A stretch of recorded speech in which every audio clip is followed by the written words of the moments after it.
Zhou Enlai, el primer ministro de la República Popular China entre 1949 y 1976, esto es, acompañó a Mao Zedong durante todo su periodo, fue uno de los que tuvo en aquel entonces una mayor apertura hacia Occidente. Inclusive fue el responsable de que Richard Nixon, el presidente norteamericano, realizara una visita histórica al país más poblado del mundo. Se dice que hacia la década del 70 se le realiza una pregunta en una reunión internacional. ¿Cuál era su opinión o qué consecuencias él opinaba que iba a tener la Revolución Francesa? A lo que él respondió de que era demasiado pronto para poder advertir las consecuencias. Esto de aquí se convierte en una leyenda porque se pensaba que se refería a la Revolución Francesa de 1789, a la de la toma de la Bastilla. Y entonces se decían, han pasado casi 2 siglos y señala que todavía es muy pronto para saber las consecuencias. Y en realidad él se refería a la Revolución de Francia de 1968, al Mayo francés, a este movimiento de las juventudes que puso en jaque al gobierno de Charles de Gaulle. Y hasta el día de hoy se sigue utilizando su frase de que es demasiado pronto para poder conocer o advertir sus consecuencias, y se piensa que se refería a la Revolución Francesa de Mirabeau y de Robespierre. Algo así sentimos que está ocurriendo con el ámbito de los derechos fundamentales. El Tribunal Constitucional peruano en los últimos años ha establecido el derecho fundamental al agua, el derecho fundamental a la alimentación, el derecho fundamental a la objeción de conciencia y recientemente el derecho fundamental a la protesta pública. Y se dice, el Tribunal Constitucional ha reconocido derechos fundamentales nuevos. No lo compartimos. Nos parece allí que se está en un naufragio terminológico. Reflexionaremos de eso el día de hoy. Soy Guido Aguilar Grados y esta es la entrega 179 de Tribuna Constitucional. Derechos fundamentales nuevos. No olvide suscribirse, no olvide difundir el canal. Sean todos bienvenidos.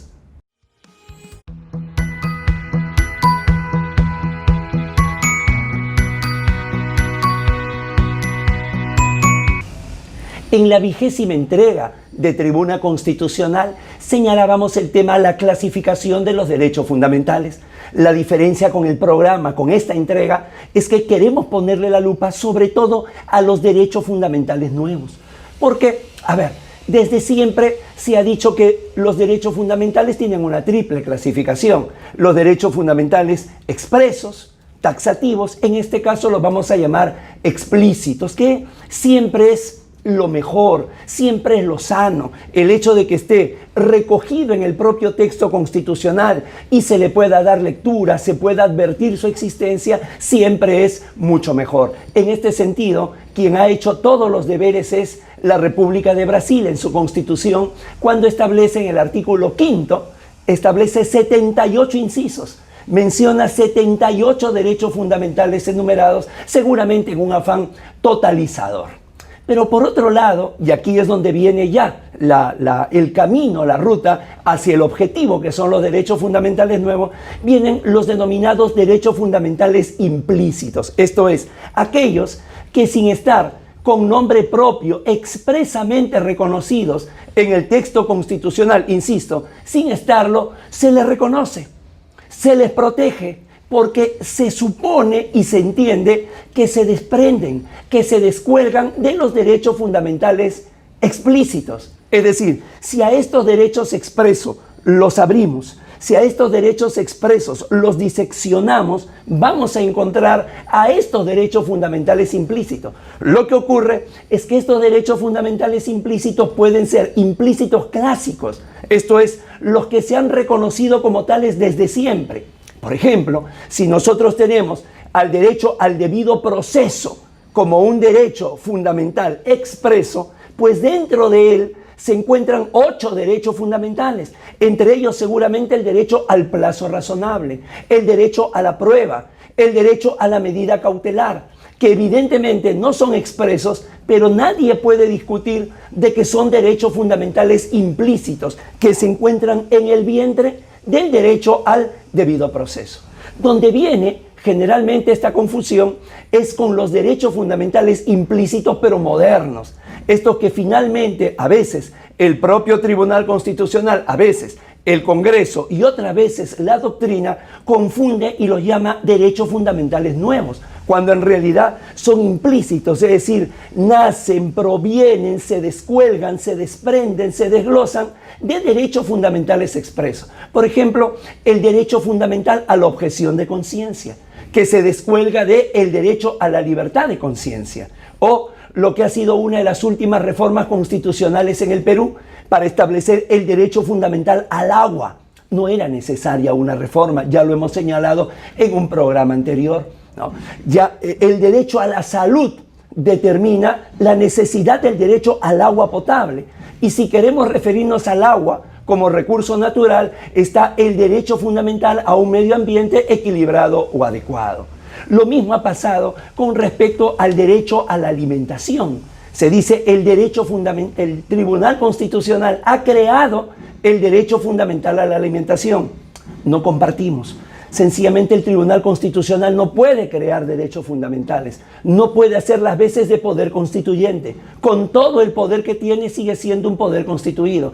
Y el derecho a la alimentación, una vez más, se sigue desprendiendo del derecho a la salud. Cuando hablamos de un derecho a la salud, hablamos de una salud integral, de una salud física, de una salud emocional, de una salud psicológica. Y tanto el agua como la alimentación forman parte del ámbito del derecho a la salud. Y lo último, seguramente lo más reciente, que ha sido también, reforzado por el fallo de la Corte Suprema Colombiana, que ha señalado el derecho a la protesta pública pacífica. También acá en el Perú se ha determinado el derecho fundamental a la protesta. Y hay, insisto, escritos, opiniones, donde hablan como un derecho fundamental nuevo, a raíz de que el Tribunal Constitucional lo diferencia del derecho fundamental a la libertad de expresión. Aquí es donde nos parece que está el nudo que tenemos que desatar. La protesta es una forma de expresión. No podemos andar, con gran facilidad creando derechos fundamentales, porque quiere decir de que estos nunca han estado protegidos o que estos han sido desconocidos, y no es así. Una forma de expresarse que tiene la ciudadanía es justamente a través de una protesta. Claro, en Colombia le han colocado el apellido materno de pacífica, colocándole al mismo tiempo el límite. Pero insisto, para nosotros, y esto es lo que tratamos de demostrar, se trata de derechos fundamentales implícitos modernos. ¿Qué tiene que cumplir para ser un derecho fundamental nuevo? Dos características que son fundamentales, ¿no? La primera de ellas, que aparezca o se deduzca de un tratado internacional de derechos humanos. Para ello, el artículo 55 de la Constitución señala que los tratados internacionales firmados por el Perú forman parte del derecho interno. Por lo tanto, se le puede llamar derechos fundamentales. Y la cuarta disposición final y transitoria determina la obligación de la interpretación del derecho constitucional de acuerdo a los tratados internacionales de derechos humanos. Y la segunda, tiene que aparecer como un derecho que no se desprende, tiene que aparecer como un derecho absolutamente independiente, que antes no había sido conocido, no había sido reconocido, no había sido expresado. Como por ejemplo señaló ya hace más de una década la Corte Interamericana de Derechos Humanos con respecto al derecho a la verdad, dándole las dos dimensiones. El derecho de la víctima sobreviviente de saber qué ocurrió, qué pasó. Y segundo, el derecho de los familiares y además de toda la sociedad de poder saber qué fue lo que realmente ocurrió. No que por el paso de los años se olvide esto.